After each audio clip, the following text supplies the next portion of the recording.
Dobrý den. Jmenuji se doktor Sheldon Cooper. Vítejte u premiérové epizody Sheldon Cooper uvádí zábavné vlajky. Příštích 52 týdnů budeme společně zkoumat zajímavý a dynamický svět vexillologie. Počkejte, doktore Ash. Co je vexiologie? Vexillologie je věda o vlajkách. Husté. Právě jsem se něco dozvěděla. A bylo to zábavné? Jasán. Zábava a informace jsou dvě strany tohoto videopodcastu. Ne nepodobné jediné dvoustranné vlajce. Oregonu. Podívejte. Zdravím, pane Bobre. V dalších dílech zodpovíme některé z palčivých otázek.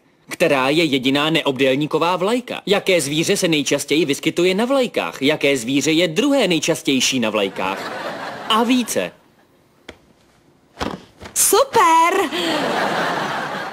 Proč máváš bílou vlajkou? Ustupuji zábavě.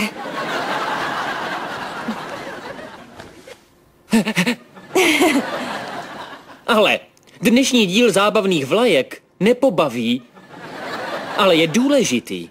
Vlajky. Víte, jak je držet? Víte, jak je složit? Začneme tím, že si popíšeme části naší vlajky. Toto je žerďový okraj a ten slouží... Omlouvám se, pardon. Stop! Dobrý den. Jmenuji se doktor Sheldon Cooper. Vítejte u premiérové epizody Sheldon Cooper uvádí zábavné vlajky. Příštích 52 týdnů budeme společně zkoumat zajímavý a dynamický svět vexillologie. Moment, doktore Coopere. Co je vexiologie?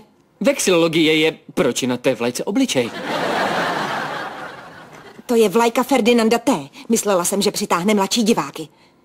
Vem to, čert. Máš pravdu, je to skvělé, od začátku. Čau, jsem doma. Stop!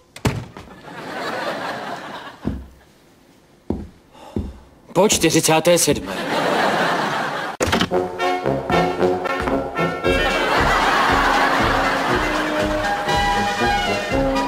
Guten Tag, das YouTube. Ich bin ein Bavarian.